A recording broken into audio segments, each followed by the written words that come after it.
All right, guys, so we talked about open rates in the last video. In this video, we are gonna talk about the different types of subject lines and how you should be writing the subject lines.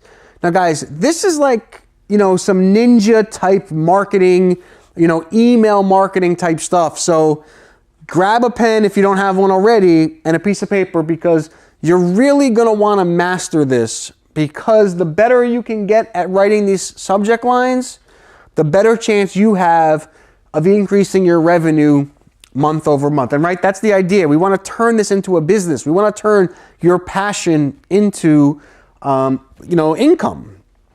So there's a couple ways to write subject lines. There is, curiosity, right? So you can write a subject line that makes people curious to open the emails. There is, gain. So there's curiosity, right? There's gain. There's loss.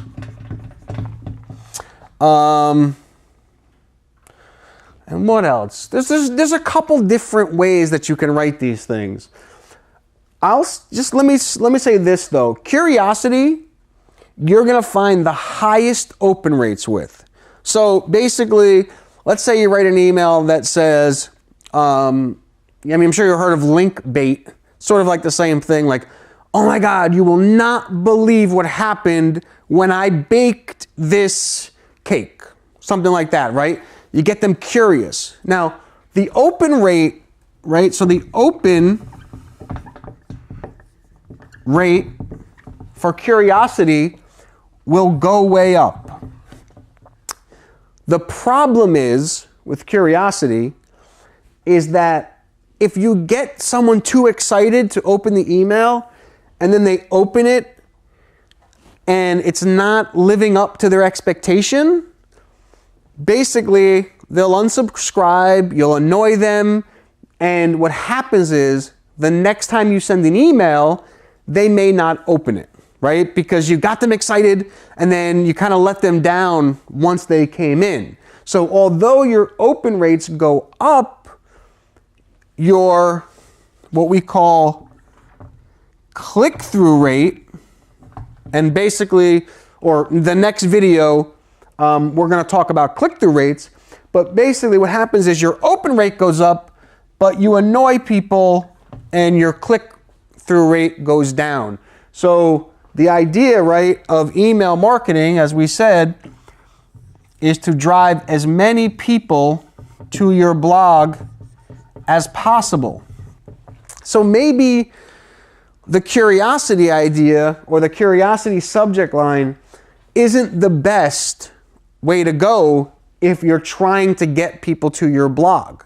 Now, if you just want them to see something, so let's say you have an email that you just want as many eyes to see as possible. So let's suppose you send out an email where you're kind of introducing them to a product or something, and you don't really care if they click through to your blog. You just want them to see the email. Then the curiosity subject line is what you want to do, because you're going to get the most people to open it. Now, the gain subject line is another good one.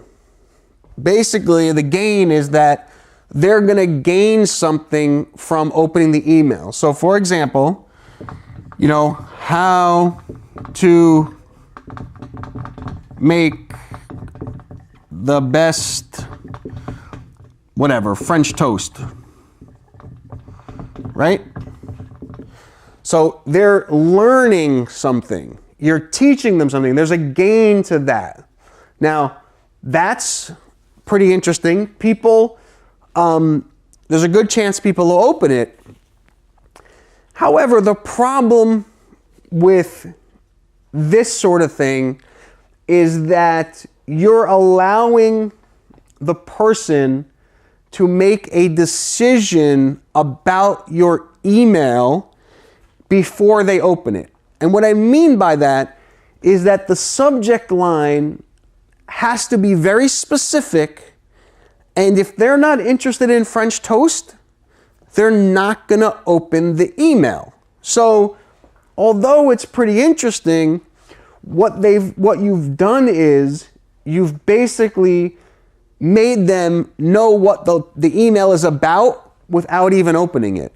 So that could be dangerous, right? That could actually drive your open rates down. Now, this will depend on how laser focused your email list is.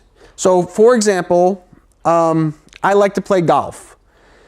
If I have a email list that teaches people, I don't know, how to hit the ball further, and then I have something that says 5 tips for hitting the ball, 50 yards further, because that list is laser focused on hitting the ball further, there's a good chance they're going to open it.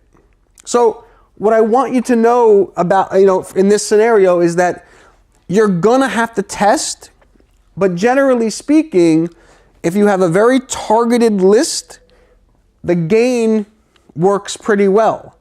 Whereas if your list isn't so targeted, you may scare people off, but the people that do open it, there's a good chance they're going to engage with it. So you kind of got to play with it. I know it may sound a little confusing. You're going to watch these videos over and over so that you understand. But pretty much that's how the gain works. All right. Now let's talk about the last one, which is loss.